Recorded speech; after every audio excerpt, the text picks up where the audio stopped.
Hello friends, welcome back to my YouTube channel Inside Organon. Yes, I am extremely glad to share this news with you all that Inside Organon just completed 4,000 subscribers. Friends, I am extremely thankful to each one of you जिन्होंने भी मेरा channel subscribe किया है, जो भी मेरे content को support करते हो, वीडियोस को लाइक करते हो, शेयर करते हो, बिकॉज आप ही वो हो जिनकी हेल्प से मेरा चैनल इतनी जल्दी ग्रो कर रहा है और इनसाइड ऑर्गेनॉन की फैमिली और बड़ी होती जा रही है। फ्रेंड्स, इनसाइड ऑर्गेनॉन हमेशा कोशिश करता है कि अपने स्टूडेंट्स को बेस्ट थिंग्स डिलीवर कर पाए। पहले हम सिर्फ ऑर्गेनॉन के लेक्चर्स अपलोड करते थे, but just because you all wanted that Inside Organon Materia Medica lectures we start kare, so we have started one.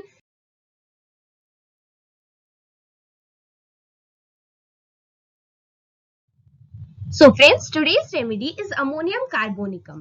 Friends, ammonium carbonicum is a very important remedy of Materia Medica जो कि belong करती है mineral kingdom को। Ammonium carbonicum का common name smelling salt है। हम इसे smelling salt इसलिए कहते हैं क्योंकि अमोनियम ग्रुप की जो भी सॉल्ट्स होते हैं वो काफी उनमें ओडर होती है, that is why they are known as smelling salts. Friends, ammonium carbonicum जब रेमेडी में आपको पढ़ाऊं तो आप उसके रेस्पिरेटरी सिम्टम्स और फीमेल सिम्टम्स पर ध्यान दीजिएगा, because these are the two types of symptoms which are more frequently asked in your examination. तो चलिए इसी के साथ हम रेमेडी को स्टार्ट करते हैं। But before we begin with today's lecture, अगर आपने मेरे चैनल को सब्सक्राइब नहीं किया है तो प्लीज प्लीज प्लीज मेरे चैनल को सब्सक्राइब कीजिए और बेल आइकन प्रेस करिए ताकि आप इनसाइड ऑर्गेनॉन के अपकमिंग अपडेट्स मिस ना करो। Let's get started.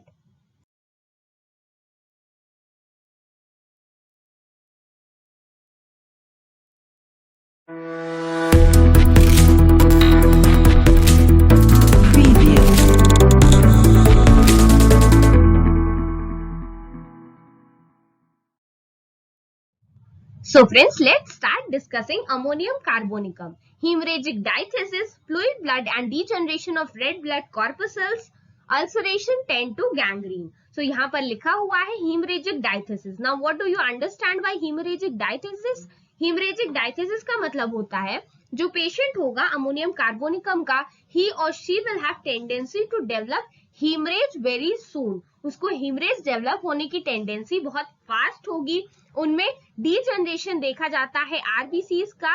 So degeneration of RBCs can also be seen in ammonium carb patient and also जो भी अल्सरेशंस होते हैं, छोटे मोटे अल्सरेशंस भी अगर स्किन पर होते हैं, they also have tendency to turn into gangrene. So ये एक ऐसी रेमेडी है जिसमें जो अल्सरेशन होते हैं उनमें गैंग्रीन डेवलप होने की टेंडेंसी बहुत रैपिड होती है। Now let's talk about the physical constitution की वो दिखते कैसे हैं।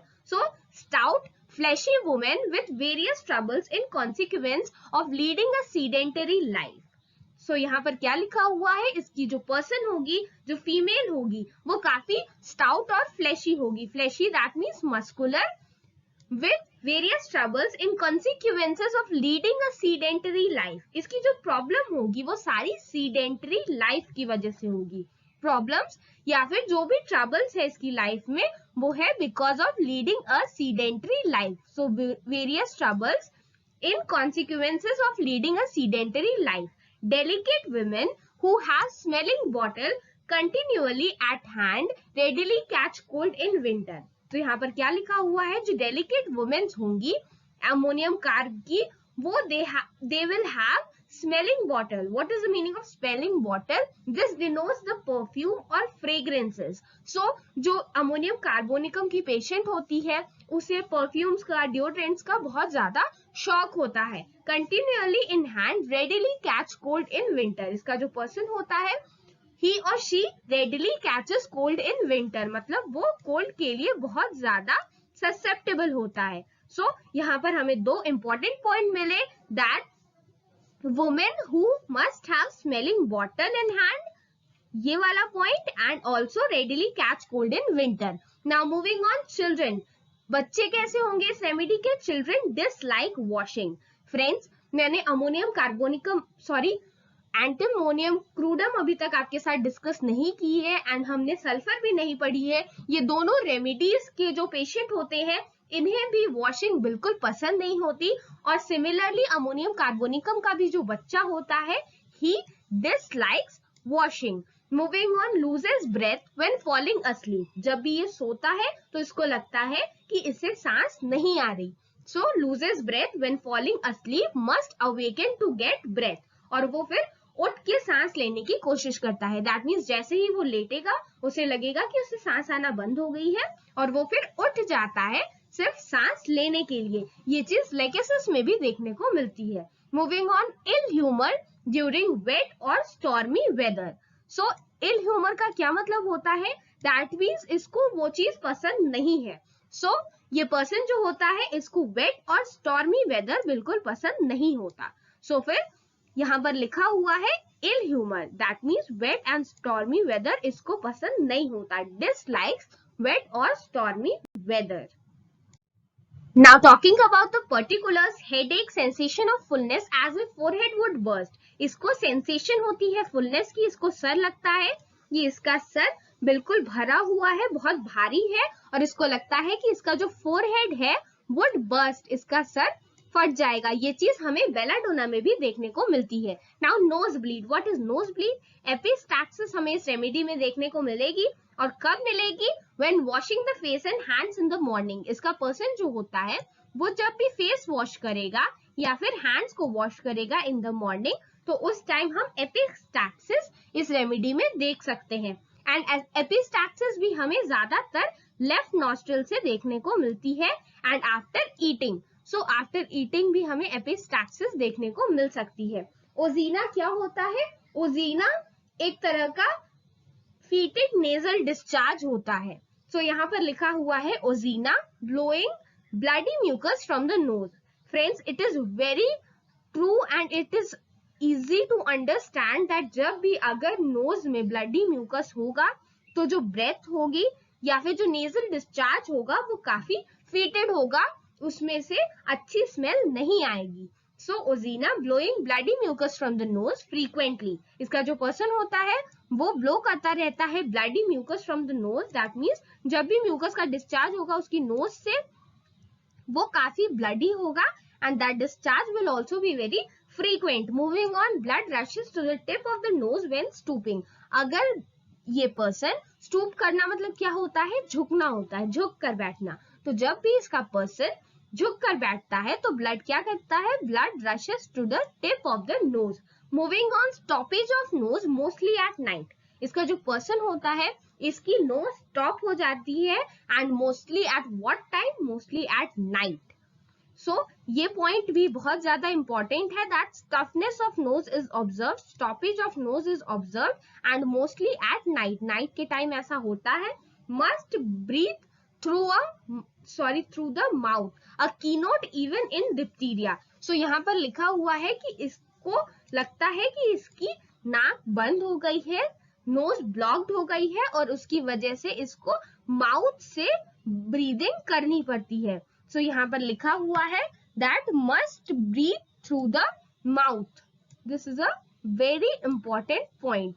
Now moving on, long lasting coryza, snuffles of infant. जो छोटे बच्चे होते हैं उनमें अगर coryza, that means inflammation of mucus membrane की कंडीशन बहुत ज्यादा मिल रही है, अगर लॉन्ग लास्टिंग कोराइजा मिल रहा है इन्फेंट्स के लिए, तो उसके लिए भी अमोनियम कार्बोनिकम एक बहुत अच्छी रेमेडी होती है।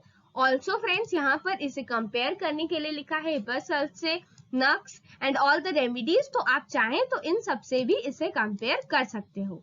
Now moving on to the other point, here we have putrid sore throat. Putrid का क्या मतलब होता है? Something that is decomposed. So इसकी जो थ्रोट होती है उसमें काफी पेन की टेंडेंसी, सोरनेस हमें देखने को मिलती है एंड ऑल्सो प्यूट्रिडिटी, दैट मीन्स कोई चीज उसे लगता है कि उसकी थ्रोट में डीजनरेट हो रही है, डिकम्पोज हो रही है। Tendency to gangrenous ulcerations of tonsils, glands engorged. So यहाँ पर मैंने ऑलरेडी आपको बताया है कि इनमें टेंडेंसी होती है गैंग्रीन डेवलप करने की, तो ये इजिली टॉन्सिल के पास और ग्लैंड्स में गैंग्रीन डेवलप कर लेते हैं। जो अमोनियम कार्बोनिकम के पेशेंट होते हैं इनमें गैंग्रीन डेवलप करने की टेंडेंसी होती है, easy development of gangrene and that too in tonsils and glands. Moving on, in diphtheria or scarlatina, when nose is stopped up, the child cannot sleep because it cannot get it breath. So diphtheria और scarlatina का case यहाँ पे discuss किया गया है क्योंकि we have already seen that जो person होता है वो ब्रीथ नहीं कर पाता है और वो माउथ से ब्रीथ करने की कोशिश करता है. This is seen in the case of diphtheria as well. So यहाँ पर लिखा हुआ है diphtheria और scarlatina. When the nose is stopped up, the child cannot sleep because it cannot get its breath. तो ये पर्सन जो होता है वो सो नहीं पाता है इसलिए because it cannot get its breath. ठीक है.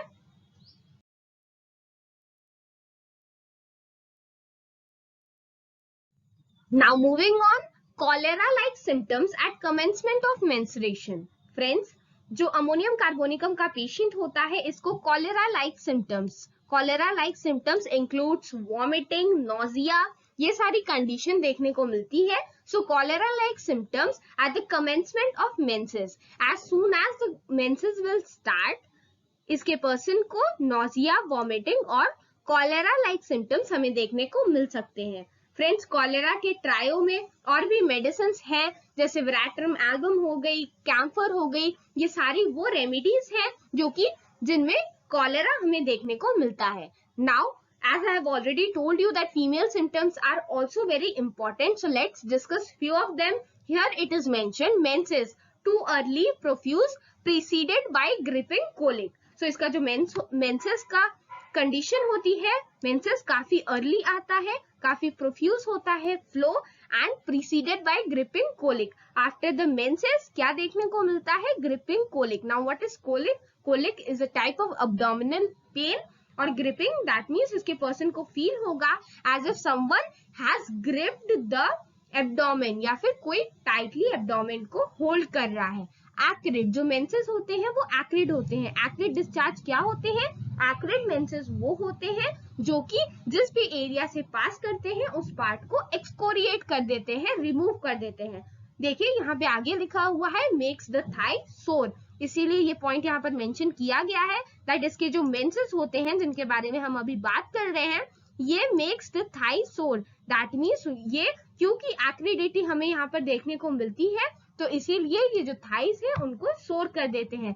Copious at night and when sitting, जो मेंसेस होते हैं इनका डिस्चार्ज कब ज्यादा होता है अगर हम बात करें तो कोपियस होते हैं नाइट टाइम में and while the person is sitting with toothache, colic, sadness, fatigue specially of thighs, yawning and chilliness. ये सारे कुछ और सिम्टम्स है, एक्सेसरी सिम्टम्स हैं जो कि मेंसेस के साथ देखने को मिलते हैं. क्या क्या सिम्टम्स हैं? वो टूथ एक देखने को मिलेगा, colic we have already discussed, इसका जो पर्सन होगा वो काफी सैड हो जाएगा. फैटिग स्पेशली ऑफ थाइज, क्योंकि we have already seen that thighs sore हो जाते हैं ड्यूरिंग मेंसेस, सो ये भी हमें देखने को मिलेगा. Yawning and chilliness, yawning and chilliness can also B observed in the patient. Now moving on, talking about the leukorrhea, here it is mentioned watery burning from the uterus at grid. So leukorrhea भी watery होता है and burning होता है, that means जिस भी part पे पास करेगा वहां पर burning sensation देगा and acrid होता है leukorrhea भी. So this is a very important point which should be remembered that जो अमोनियम कार्बोनिकम का पेशेंट होता है उसके मेंसेस भी एक्रिड होते हैं और उसका ल्यूकोरिया भी एक्रिड हमें देखने को मिलेगा. नाउ मूविंग ऑन, प्रोफ्यूज होता है, मेंसेस भी प्रोफ्यूज होते हैं and leucorrhoea is also profuse from the vagina, excoriation of vulva. Menses भी एक्सकोरिएटिंग थे और प्रोफ्यूज थे एंड जो ल्यूकोरिया है वो भी एक्सकोरिएटिंग और प्रोफ्यूज है. Moving on, dyspnoea with palpitation. Dyspnoea that means a person who is not able to breathe properly. So person में पेनफुल ब्रीदिंग देखने को मिलेगी और पैल्पिटेशन के साथ.